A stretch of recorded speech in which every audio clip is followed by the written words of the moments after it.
Minister telling Iranians his forces are, quote, creating the conditions on the ground for them to rise up.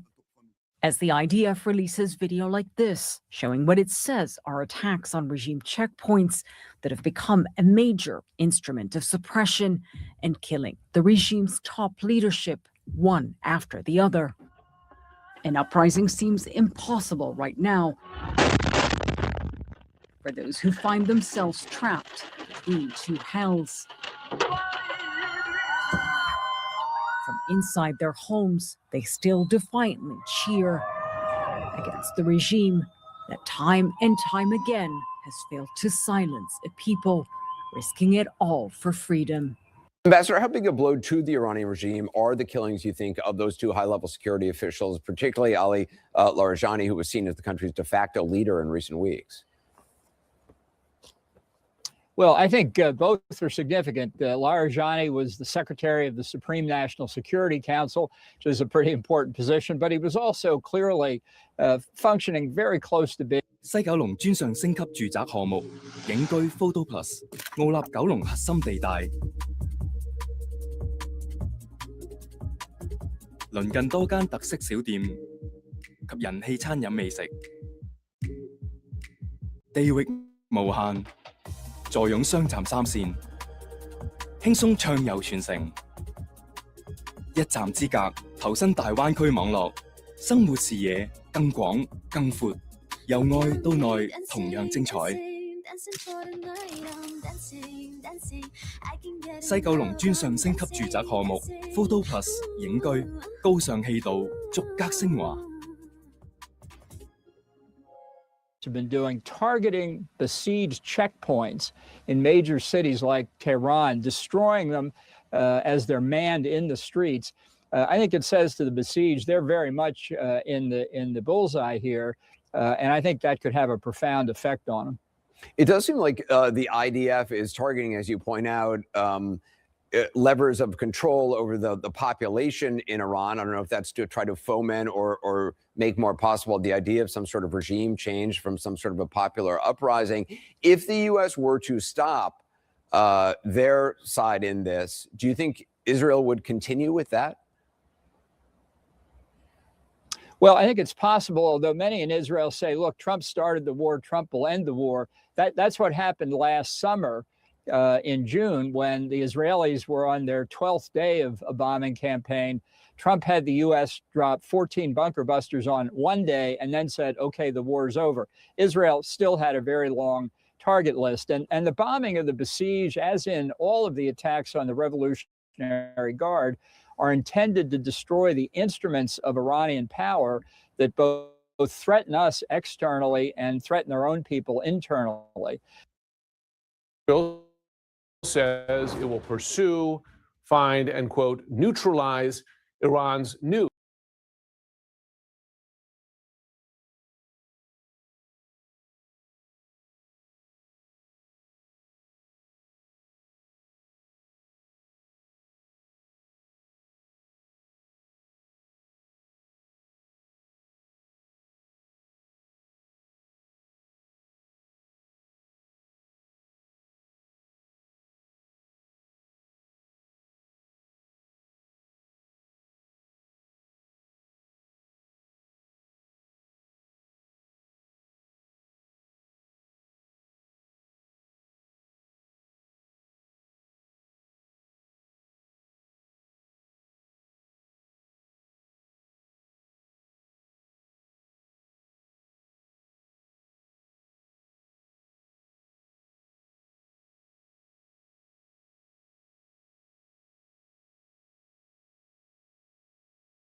regime under fire.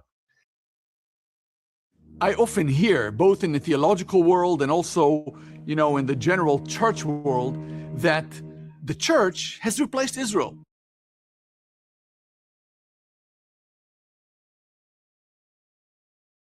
And not only that, now the war with Iran has reached space as well.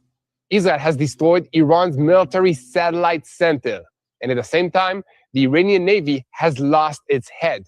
And the sensitive Iranian headquarters has been destroyed.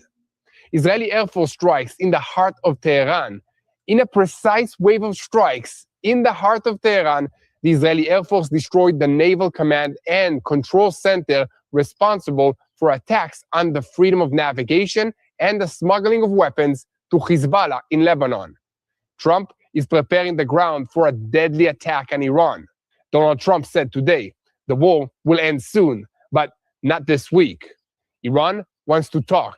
And he added, I don't know who you can talk to in Iran because everyone there is dead. Members of the Revolutionary Guards are defecting. This could be the end of the Revolutionary Guards. Trump said the war will end soon, but not this week. Iran, they want to talk, but this is still not the time. The United States is currently refusing negotiations with Iran. They need more pounding, Trump responded. It appears that the American military is preparing the ground for another deadly strike on Iran. How did the United States and Israel manage to strike the Iranian regime from the top down to its foundations? Our senior Middle East analyst, Mati Shoshani, will walk us through the summary of the events up to this point today. And Trump's challenge, how to open the Strait of Hormuz before there is damage to the global economy. Why is Iran focusing its heavy attacks on the United Arab Emirates? And today, we will also bring you the answer to the question that shook the White House. Could Israel make use of nuclear weapons? I'm Yair Pinto, and with me is Mati Shoshani, and here we are boots on the ground that bring you the full truth about what is happening in Israel and everything that is heating up in the war against the Revolutionary Guards in Iran. We are opening Day 18.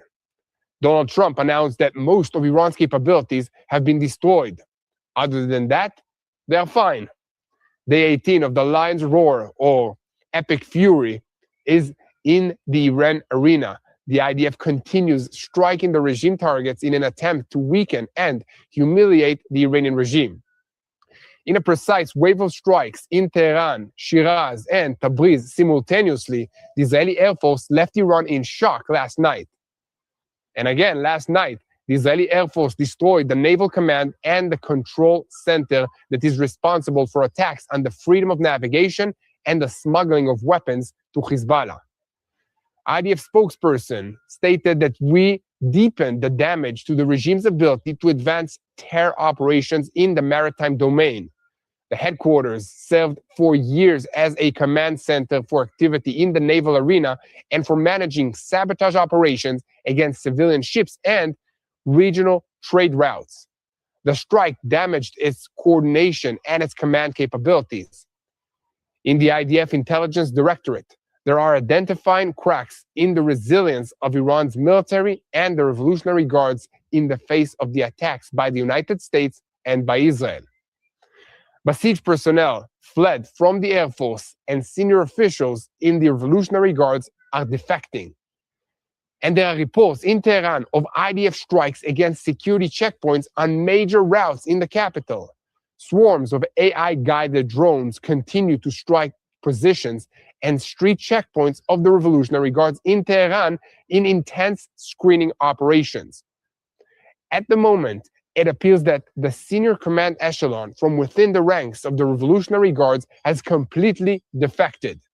The IDF announced that we have struck more than 500 command and control targets of the Revolutionary Guards. It is important to understand that these are strikes that allow us to undermine the Iranian regime's ability to manage its attacks. Iran is once again activating its last remaining military power in a selective siege that blocks energy routes to the major economies in Europe and in Asia. This is a move that is shaking the markets around the world. Donald Trump is pressing NATO countries to establish a coalition to escort convoys, but they are afraid of being dragged into a war that the United States initiated, while the main beneficiary of rising the oil prices is actually Putin of Russia. Israel is providing intelligence for all the options that the United States is considering. And at the Pentagon, they are preparing an option to take control of Karag Island. The United States refuses negotiations with Iran. They need more pounding.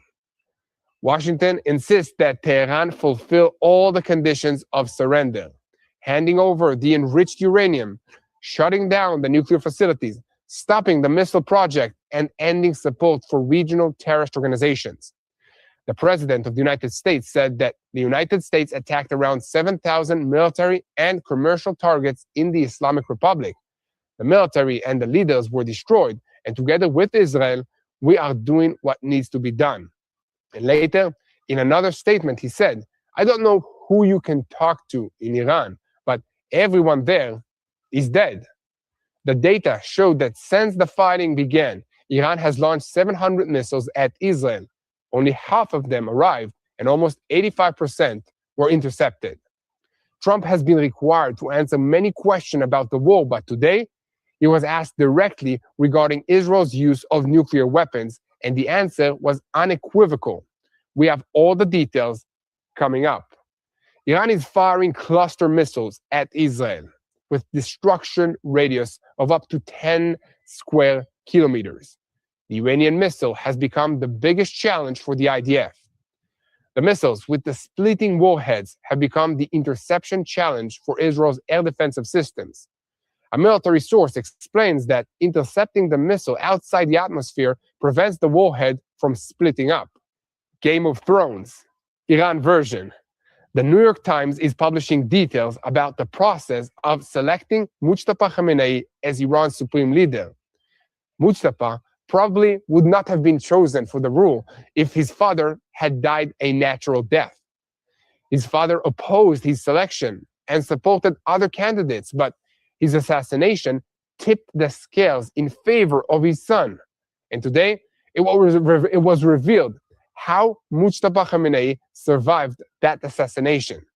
And yesterday, a recording surfaced in which a senior official in the office of the assassinated leader, Ayatollah Ali Khamenei, is heard reporting to other senior officials on the results of the bombing the morning that the war began, in which Khamenei, the father, and many of the top ranks of the regime were terminated.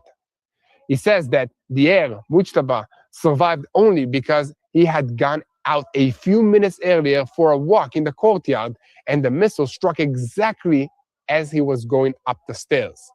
Meanwhile, in the fighting against Hezbollah in Lebanon, the IDF is pushing Hezbollah back beyond the Litani River.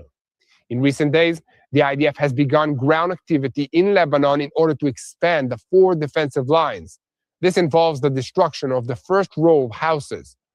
This is what IDF activity in Lebanon will look like. In Israel, they are planning to conduct negotiations with Lebanon while carrying out the demolition operation in order to pressure the Lebanese government to restrain Hezbollah.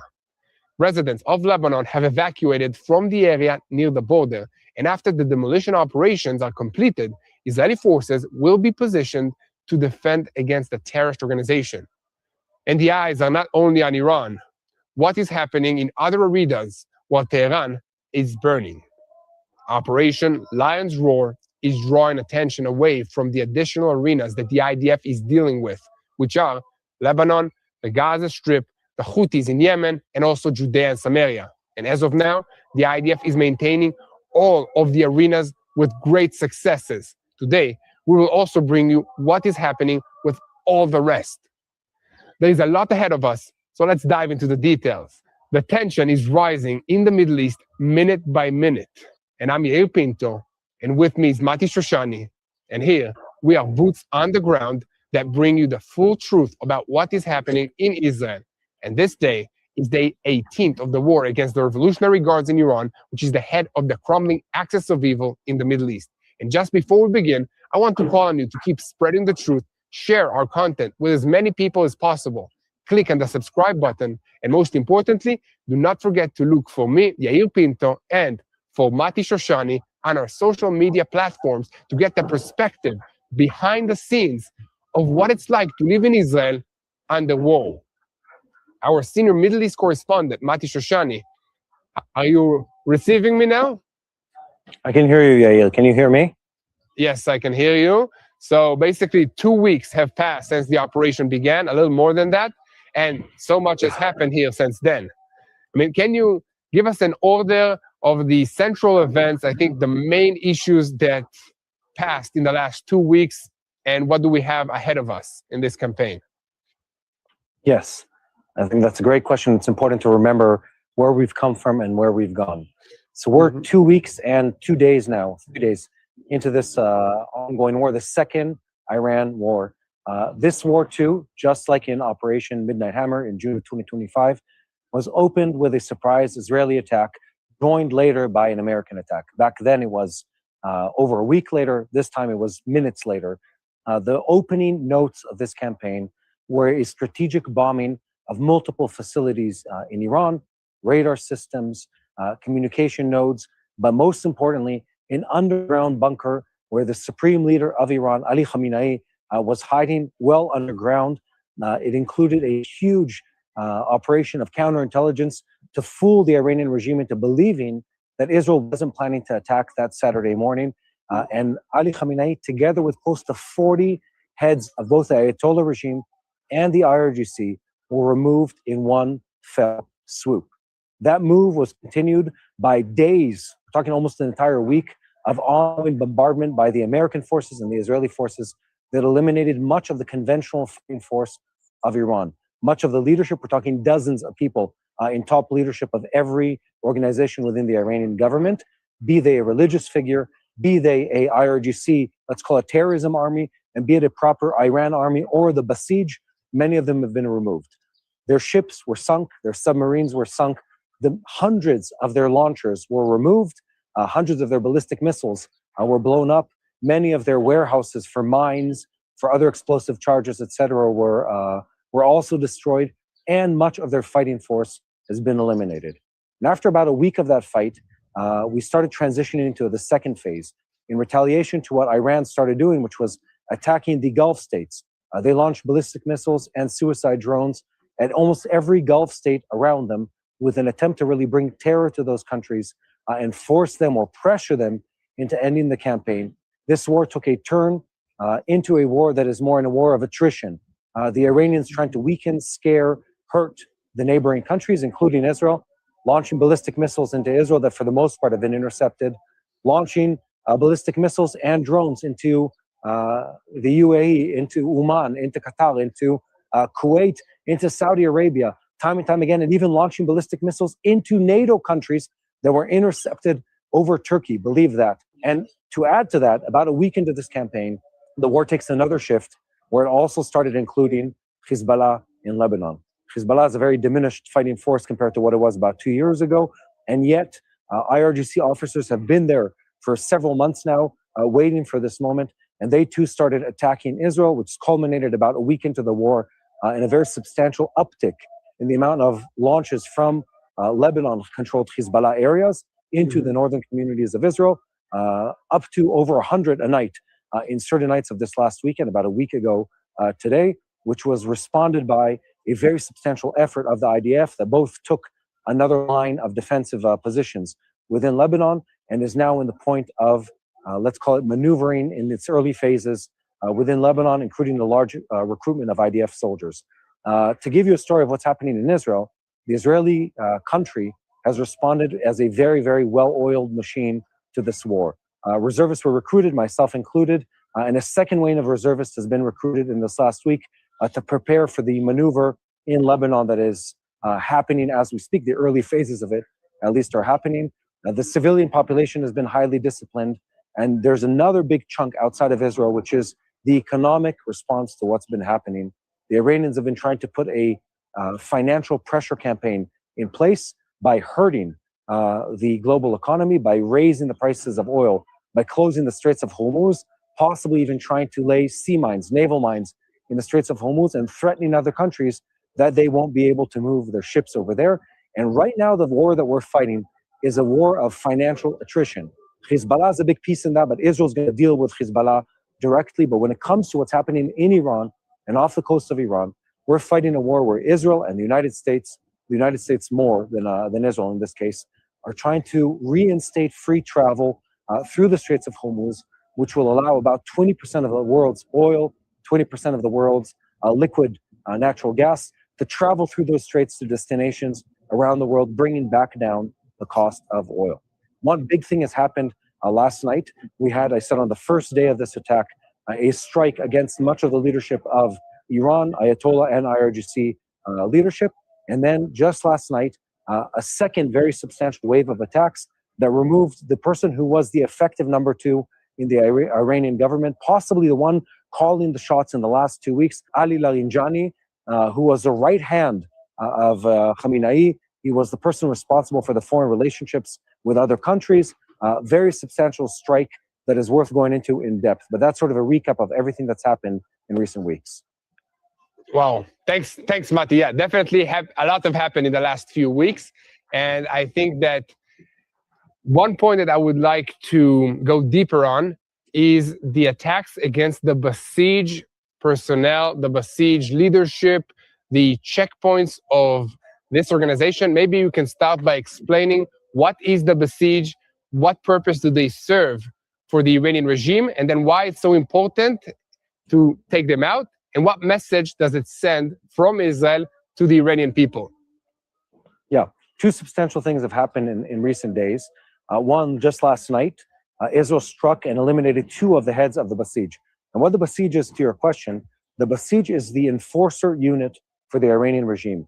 If I had to equate them to a different unit in history, I'd equate them to the brown coats in Nazi Germany, pre-war Nazi Germany. They're the people who break up demonstrations. They're the people who beat up people who are counter-government within Iran.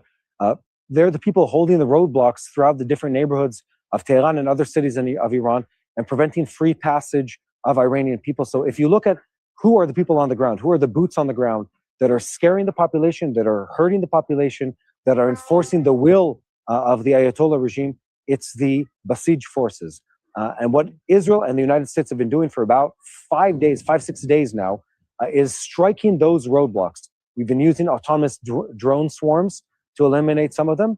I've even seen footage come out in the last 24 hours of sort of the gatherings of those Basij forces prepping for missions, being struck by missiles coming from the sky. Very dramatic footage that's coming out. And what this is again, is Israel together with the United States in a systematic manner breaking away the pieces of government that make up the Iranian regime. What's happened in recent days, aside from the Basij, is really, if you look underneath the next supreme leader, Mujtaba, if you look underneath him, they're eliminating the number 2s, 3s, and 4s. So whatever his situation is, whenever he comes out of hiding, be it alive or not, we're not sure what his situation is right now. But whenever that happens, whenever he materializes, there'll be no one to replace him. All those number 2s, all those number 3s, all those number 4s, head of Basij, head of the Iranian Security Council, Ali Larijani, was eliminated last night, and several others have been removed in the last week, which really weakens the command and control chain within Iran and their ability as a government to control the people. All of this is with the stated goal of prepping the ground for government replacement by the Iranian people, which has always been the stated goal of this campaign. Yeah. And Mati, another big question, why are the Gulf states not attacking Iran back? I mean, what's the point? They've been under attack. Their economy is weakened. There are attacks against Google facilities, Amazon facilities in their state. I mean, don't they want to do something about it? I imagine they do, Yael. I imagine they very much want to do something about it. I would say the key factor here is probably fear of retaliation. That is probably why they're not responding. I'll say there's a small asterisk. One of the Gulf states did respond, the United Arab Emirates, but it was a symbolic attack. But still, they responded with their head held high and not, in a what I would perceive as buckling under the threat or the fear of the Iranian regime. And I think this is really an interesting point here and an important point to note. There's been a lot of high talk. A lot of countries, thumping their chests and saying, we're coming after the Iranian regime, we're going to respond, we're going to retaliate. And in real time, nothing happens. Absolute crickets.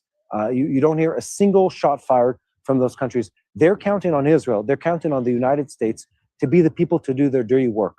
President Trump just yesterday in a press conference said the following words. He said, we need an international force to police the Strait of Hormuz. And then he looked around and he said, but since these countries are reluctant to do that, I'm paraphrasing, of course, we'll be fine. We're strong. We know how to fight. We already know what the reality is, Yael. These countries speak, they have no problem speaking, of making these, these bold statements and speeches. We'll stand up for our sovereignty. We'll fight for ourselves. And yet when the time comes to show what you're made of as a country, there's only two countries that in recent years have fought for other people's freedom and fought to bring the right government into Iran, and that's the United States and the small state of Israel. The Gulf states, including the Saudis, who have an immense air force that is equipped with the best of the American industrial complex, nothing, no response from them, even though they have the manpower, the munitions, and the money to fight back on this. They're waiting to see if someone else can solve the problem for them. I don't feel the need to mince words here. I don't feel like we need to be overly polite with these people. They've chosen to let other people fight their fight. That's the reality here. And I think they would have done better for themselves, even when it comes to their own public perception, to do something active such as the UAE did to really fight against the evil that is the Iranian regime. And the Iranians have shown time and time again that they have absolutely no problem to punch holes in the defenses of their neighbors, to harm their infrastructure, to bring down their economy. And there should be a retaliation to that. That is a justifiable and reasonable action in anyone's mind. I think they're just afraid of what the response from the Ayatollah regime would be. And I think there's an underlying fear of maybe, just maybe, the Ayatollah regime isn't going to be gone after this round, and we'd rather be on their forgiving side and not their retaliatory side. I'd say that is a misunderstanding of how history works and how self-defense should work, but that's theirs to deal with. That's not on us. Yeah, definitely. And I think that I know you well enough, Matti. I'm sure that since the last 3 days, the new weapon of the United States was revealed, the Leonidas. You've been researching a lot about it. Yeah. What can you tell our viewers and me also about this new technology that is called Leonidas, that the United States has been developing, this new electromagnetic pulse thing? Yeah, thank you for asking, Yael. And yes, indeed, I have been deep in reading mode on this topic. You do know me quite well. It is an amazing system. It's not only developed, it has also been deployed in the Middle East. It is a counter drone and counter kinetic energy or kinetic projectile weapon that uses, let's call it a very sophisticated method of electromagnetic warfare to fry the electronics on board rockets, missiles, and specifically drones. One of the biggest threats of this campaign, and also the war, by the way, in Russia, and also any campaign elsewhere, is the development and the deployment of low-cost, highly effective drones. Some of them are this small, some of them are, let's say, 10, 15 feet, some of them are bigger than that. But what they do is they destroy the ships, the armored vehicles, and personnel anywhere in the battlefield without endangering the enemy's soldiers. And the US has deployed this new system that is now on the back of trucks or static, let's call it forward deployed systems. It's run by a generator, and it's able to knock out, and hear me when I say this, swarms of drones from the air at once. So it's not using a communication denial system such as other systems that are already deployed in the Israeli army. Traditional systems, what they do is they ride onto the communication channels, and then they replace them or deny communication from the operator to the drone. Or what they do is they feed in false information regarding altitude or inputs of control and cause the drone to crash. This is something entirely different. It uses a very sophisticated method of using electromagnetic pulses in various wavelengths to fry the electronics on board the drones, but it also works against different kind of projectiles, anything that has sensitive electronics. And what I'm told, and what I've seen in the public publications on this online, is it's not just small drones. Even, let's call it, robust military platforms, drones that have protection against EMP pulses, drones that have protection against communication jamming, even what is being used in the Ukraine-Russia war right now, which is drones that are controlled by fiber optics, so there is no wireless signal to control, they too can be intercepted by this device called Leonidas, and there are smaller variants of it that can be put on a Jeep or soon even possibly deployed on other drones in the sky to knock them out of the air. Again, it's pinpoint, but it can do multiple targets at once, an absolute game changer.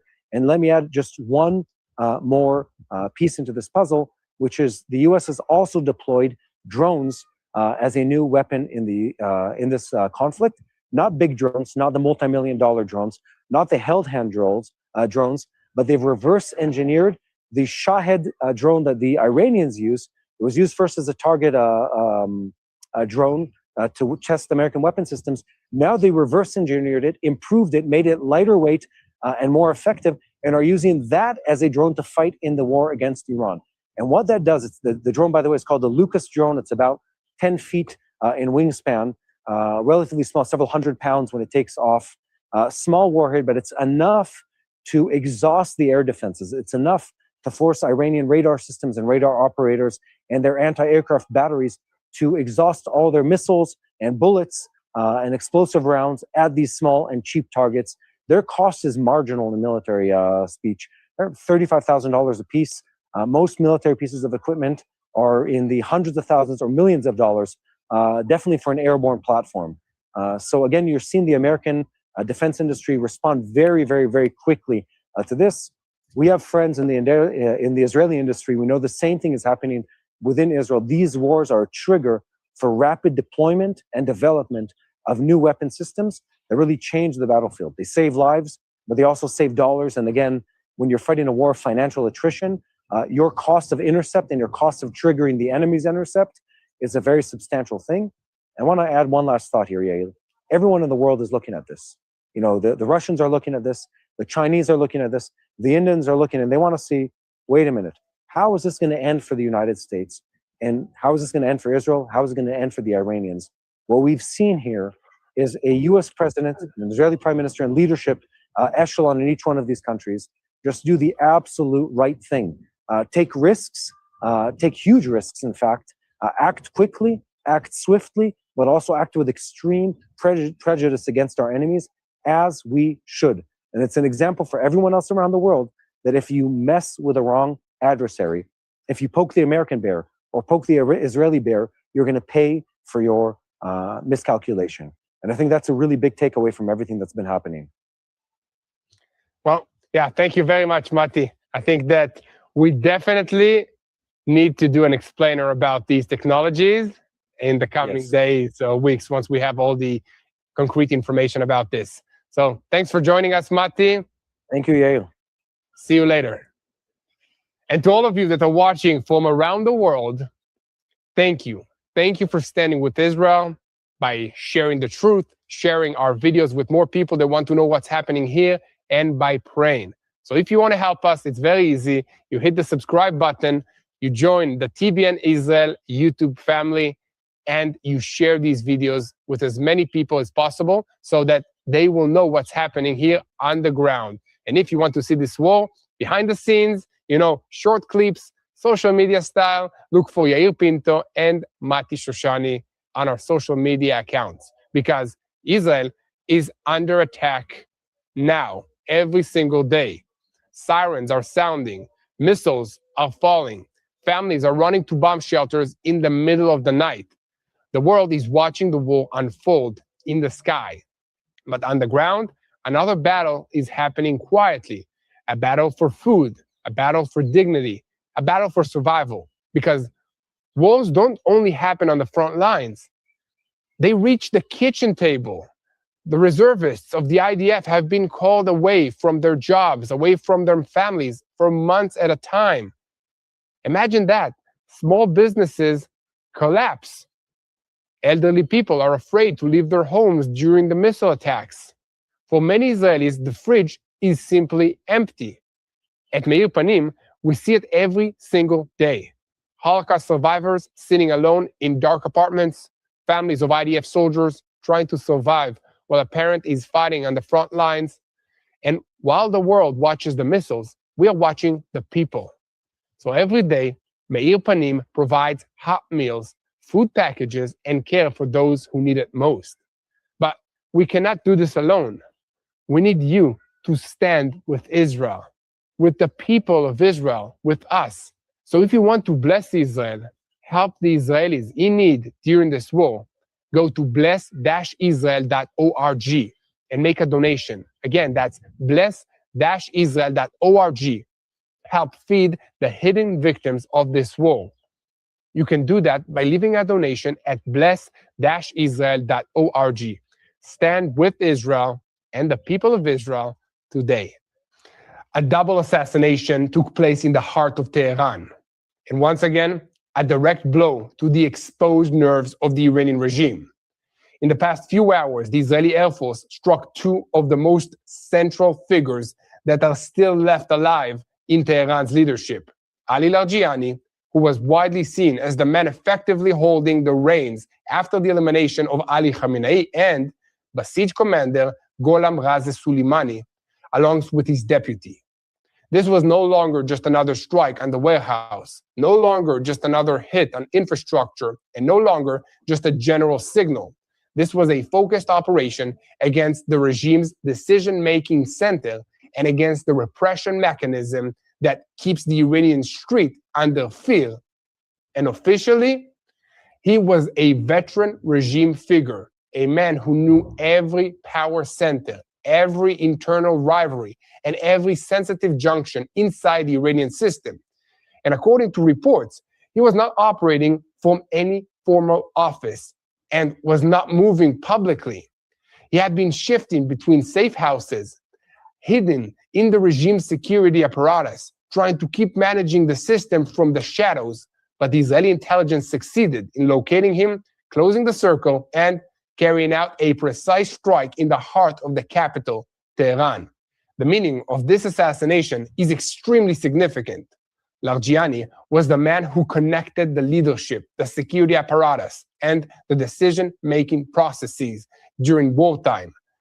That is why eliminating him is not just a blow to the senior figure, but a direct strike at the regime's ability to manage itself under fire. And at the same time, the termination of the Basij commander hits an entirely different layer. Not the one that makes decisions, but the one that represses, arrests, threatens, and keeps the street under control. And that is exactly the central question of this night.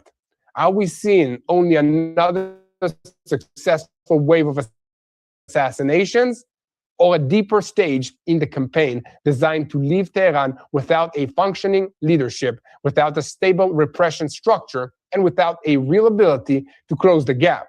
Because in one night, Israel struck both the man effectively running the state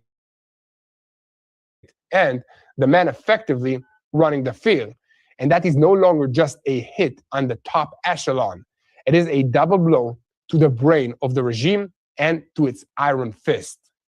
Explosions were heard overnight in the heart of Tehran. And at those same hours, the Israeli Air Force was also operating in Shiraz and also in Tabriz. During these wave of strikes, the Naval Command and Control Center of the Revolutionary Guards was destroyed. The headquarters that for years have been responsible for targeting freedom of navigation